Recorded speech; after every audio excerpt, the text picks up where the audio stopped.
Muy buenas a todos y bienvenidos a una entrega más de nuestro curso de Introducción a LabVIEW.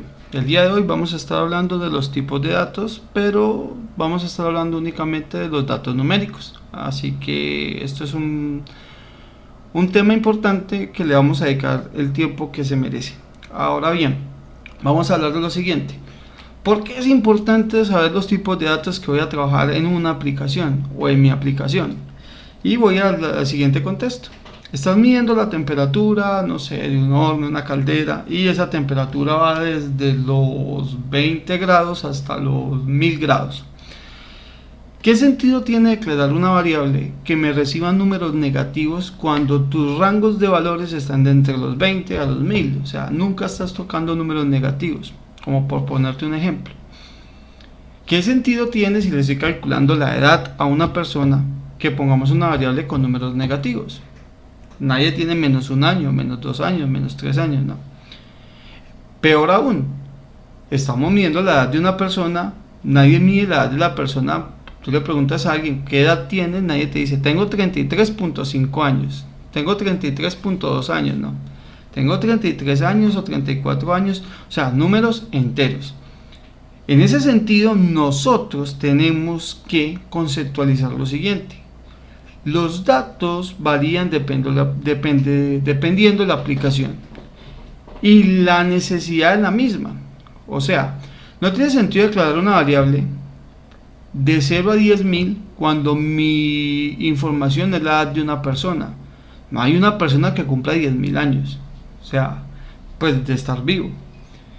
Normalmente el promedio de edad de una persona pues llegará como mucho a los 120, creería que máximo 120, 125 años, creería, no estoy tan seguro porque pues hay casos excepcionales, ¿cierto?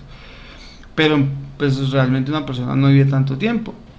Entonces, en ese sentido, pues vale la pena utilizar una variable de 0 a 10.000. Pues no, la verdad no.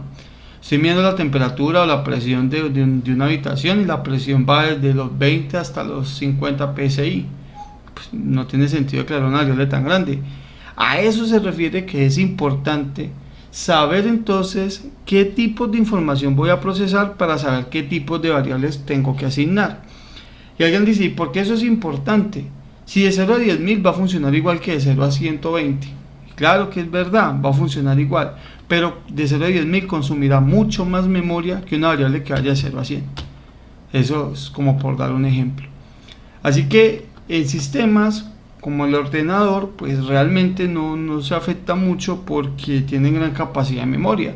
Pero en sistemas microcontrolados sí que sería un problema y sería una limitante. Sin embargo, es bueno no sobredimensionar variables para que nuestro programa quede lo más liviano posible. Ahora sí, vamos a hablar de los tipos de datos. Para poder revisar qué tipos de datos numéricos trabaja LabVIEW, vamos a hacer el siguiente ejercicio. Vayan a LabVIEW, invoquen un control, denle clic derecho, vayan donde dice representación y van a obtener este menú que tenemos acá. Menú que tiene 5 posibles opciones, 15 posibles opciones. Y esas 15 posibles opciones son la primera fila dedicado a las variables que trabajan punto flotante. O sea, tienen esas variables que tienen como 3.5 y esos elementos que tienen una parte entera y una parte flotante.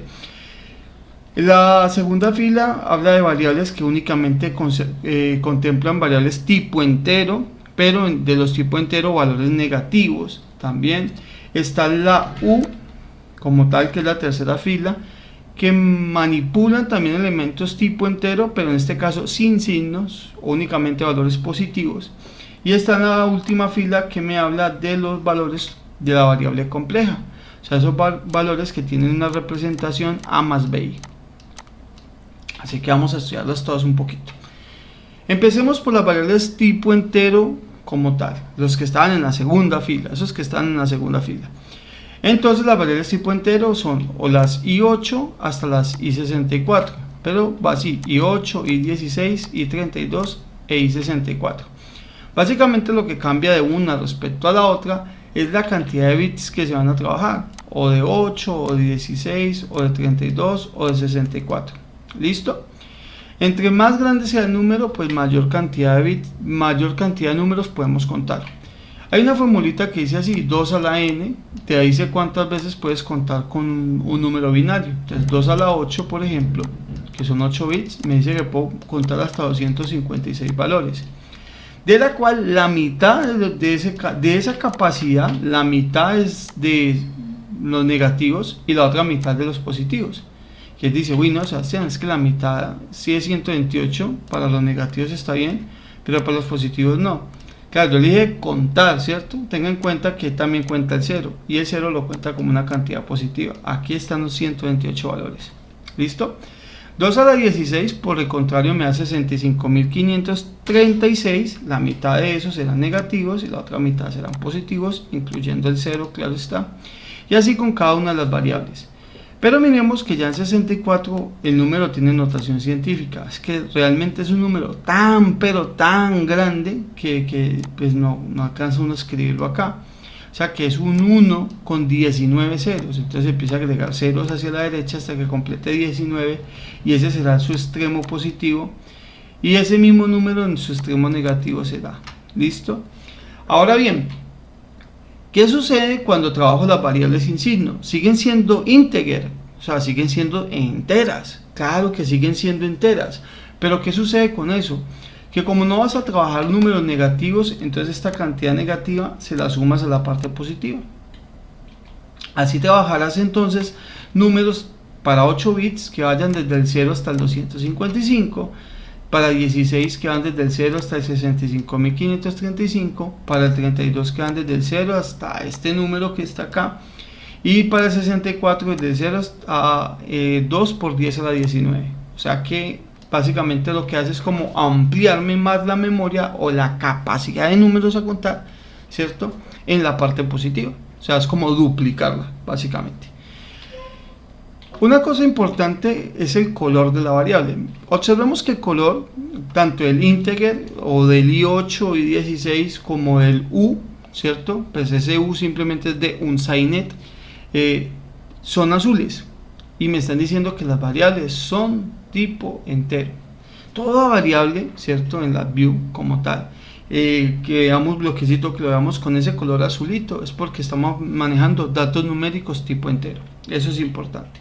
Ahora bien, hay otro tipo de datos que son los del punto flotante, los de esos que están en la primera fila de la representación. Entonces, ¿cómo son? Esos son naranjitas, como los observamos acá.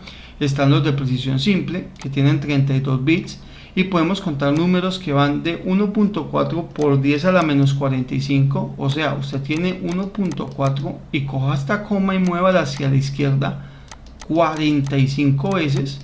O sea, eso me dice lo extremadamente pequeño que puede ser mi número. O sea, sería como agregar muchos ceros hasta completar acá con el 1, tanto que se cumple esta notación científica. Es demasiados ceros.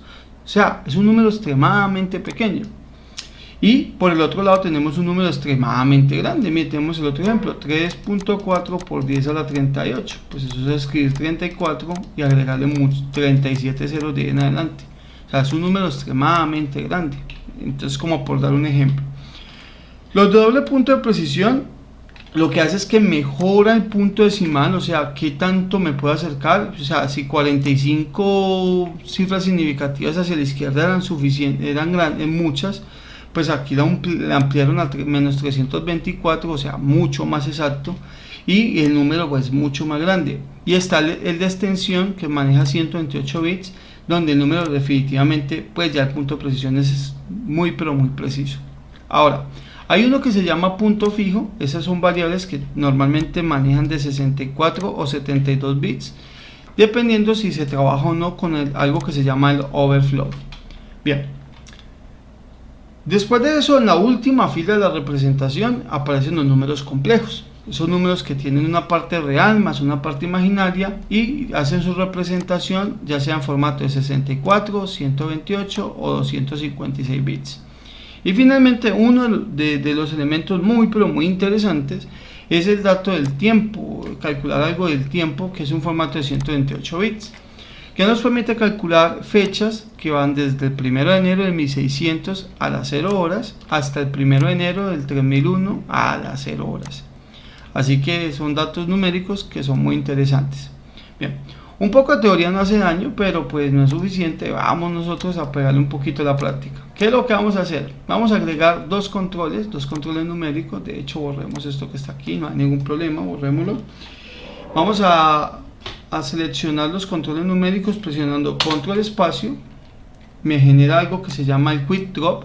Vamos a escribir numeric y vamos a poner aquí donde dice control. Listo, vamos a pegar un control por acá. Voy a seleccionar el control y lo voy a copiar. Para darle control espacio nuevamente, denme un segundito que se me abrió una nueva porque presioné donde no era. Esto que está acá, denme un segundito, que esto era lo que teníamos programado antes. Vamos a generar aquí, entonces ustedes deberían de tener estos dos controles ya. Vamos a generar otro numeric. Vamos a crear entonces un indicador, desde luego. Y vamos a hacer operaciones entre estos dos. Una operación básicamente que es la operación de suma entre un número A y un número B. Y vamos a observar lo siguiente. Listo, este sería entonces la suma de A más B. Este sería A más B. Listo, excelente. Vamos entonces a regresarnos, vamos a nuestro diagrama de bloques con control y la tecla E. Vamos a llegar acá. Y vamos a observar primero que el color ya me dice que es naranjita. Entonces si estuviste atento a la presentación, las variables de color naranja, ¿de qué tipo eran? Ok, si tu respuesta fue que son tipo con un entero con un flotante, o sea, punto flotante, está siendo correcto. Entonces DBL significa que es doble punto flotante, pero yo le puedo dar clic derecho, ir aquí donde dice representación y trabajar un punto flotante simple como tal. En este caso vamos a dirigirnos a trabajar con números muy pequeños, o sea, los más pequeños que podemos trabajar, y son los enteros de 8 bits. Entonces vamos a darle aquí donde I8 y vamos a darle aquí también clic derecho, representación, y vamos a darle donde dice I8. Y pues la operación entre estos también va a ser entonces representación, también va a ser un I8 como tal. Vamos a darle control espacio, vamos a buscar en el quick drop, vamos a buscar algo que se llama ADD, ¿cierto? Pues básicamente lo que hacemos es un bloque de suma. Esa es una manera rápida de buscar los objetos. Otra manera muy sencilla es dar clic derecho donde está numeric y venir acá donde dice ADD. Esa es otra manera, pero si usted más o menos conoce los bloquecitos, con el quick drop los encuentra más rápido. Vamos a conectar entonces. De hecho vamos aquí donde dice view, van a venir acá donde dice tools palette para que les aparezca esto. Entonces de una vez explicamos este concepto. Resulta que el tools palette usted lo puede trabajar de la siguiente manera. Lo puede dejar automático, mire que él automáticamente sabe qué acción voy a hacer acercando el mouse a uno de sus terminales, o simplemente lo podemos hacer manual. Por ejemplo acá mire que por más que acerco no cambia el cursor, no cambia como tal. Pero si yo le doy acá donde está la carrete, que es como una línea de conexión, pues voy a ir a hacer conexiones. Entonces simplemente conectamos aquí con este que está aquí, conectamos aquí con este que está aquí, y conectamos aquí con este que está aquí. Entonces vamos a clic, clic y clic. Yo soy más de utilizar la herramienta automática como tal, soy más de utilizar la herramienta automática, pero pues ahí les dejo la opción. Y ahí tenemos la suma de esos dos números. Vamos nuevamente a nuestro elemento y vamos a hacer operaciones. Entonces, ¿qué pasará? Esto es un entero de 8. Yo puedo ir como mínimo, mire el control, al menos 128. Ese valor me lo recibe. Yo le doy hacia que incremente, me empieza a subir el valor. Pero si le digo que decremente, mire que por más que le digo, vea, menos 128, más hacia abajo, pero realmente no hace nada porque la variable llega hasta ese tope. Por este lado puedo ir hasta el 127, ¿cierto? Y si yo quiero subir más de 127 no me deja. Ahí está el rango de operación de un entero de 8 bits. Pero vamos a hacer lo siguiente. ¿Qué pasa si le quiero sumar un menos 1? ¿Cuánto es menos 128 menos 1? Menos 129. Entonces recordemos que este también es un I8. Este sigue siendo un I8. ¿Qué pasa? ¿Le puedo asignar a un I8 menos 129? Esa sería la pregunta. Y la respuesta es no, porque el rango de operación va desde menos 128 hasta los 127. Y aquí no podemos hacer nada de esto. Esto es conocer la variable. Estas son las limitaciones de la variable. Pero ¿qué va a suceder cuando le reste un menos 1? Pues le va a decir que reinicie y vaya al extremo positivo, cuyo resultado acá va a ser 127. Vamos a observar. A eso se le conoce como un desbordamiento. Vamos a ejecutarlo y mira que me da 127. Precisamente porque cuando él llega a su tope de la izquierda y le dicen que vaya a otro número negativo, pues se desborda. ¿Qué es desbordarse? Venirse por acá al extremo de la variable, al otro extremo de la variable. Básicamente es eso. Pero eso le pasará lo mismo si de pronto no pongo menos 128, sino que pongo 127 y en vez de menos 1 le sumamos un 1. Pues sí, realmente pasa exactamente lo mismo. Lo que vamos a observar es que yo estoy parado en el extremo donde dice 127 y al sumarle un número más, pues se me va a desbordar y va a venir al menos 128. Vamos a observar qué sucede. Vamos a observar. Vamos a darle clic y vamos a ver cómo mide la operación. Alguien dirá, pero no es la suma de los dos, la suma debería haber dado 128. Entonces la respuesta que le doy es que si usted quería que le hiciera la operación entre estos dos números de acá, cuyo resultado fuera el 128 positivo, pues usted está trabajando variables que se están saliendo de sus capacidades en aplicación. Recuerden el comienzo de la aplicación, yo tengo que conocer qué estoy midiendo y para qué lo estoy midiendo. Si mi variable me va a dar resultados de 230, pues a mí no me sirve una representación de I8. Esto no va a servir. Yo tengo que buscar una representación que soporte estos números. Y esa representación fácilmente podría ser la I16. Por ejemplo, si a esto que está acá, yo digo, ay, no se desbordó, yo vengo a representación. Venimos acá, le pongo I16, vengo a representación. Le ponemos I16 y venimos acá también y le ponemos I16. Pues, señores, esto sí me va a dar 129 ahorita que lo ejecute. Perdón, 128. Claro, porque yo ya dejé de desbordar la variable. Ahí no se está desbordando la variable. Esta es una variable que me soporta hasta los 32.000 y algo. 32.000. A ver, yo hago la cuenta por acá. Bueno, lo tenemos por acá. Vamos a revisar un momentico. Vamos a venir por acá. Es una variable que va hasta los 32.767. Pues yo puedo ir hasta los 32.767 como resultado máximo. Pero una vez yo llegue a este resultado, le sume 1, vuelve y se desborda. Vuelve y pasa lo mismo que pasaba ahorita. Me lleva a los menos 32.768. ¿Por qué? Porque mi variable se acabó de desbordar. Y a eso voy muchas veces con lo que viene a ser una lista de qué tipo de variables voy a implementar en mi aplicación, qué tipo de variables vamos a manipular y en qué rangos van a estar dados, para de esa manera no llegar a cometer este tipo de errores. Entonces siempre es importante cuando trabajamos saber establecer qué tipo de variable vamos a trabajar. Bueno, vamos a pasar de esta representación, vamos a darle representación, vamos a darle aquí un sin signo de 8 bits, vamos a trabajar formatos de 8 bits que son números relativamente pequeños y vamos a trabajar sin signo de 8 bits aquí. Mire que automáticamente él me está arrojando un error, me dice, Sebastián, acá hay un error, acá hay un error. No es un error que no te deje correr el programa, mire, te lo voy a dejar ejecutar, pero aquí te marca como si fuera una advertencia más bien. Usted va a sumar dos números sin signo de 8 bits, o sea, números que van del 0 hasta el 255. Pero es que usted está trabajando como un entero. O sea, este es sin signo y esto es con signo. Él va a funcionar, pero es una advertencia de representaciones. ¿Qué pasa si en vez de eso yo pongo un entero de 8 bits?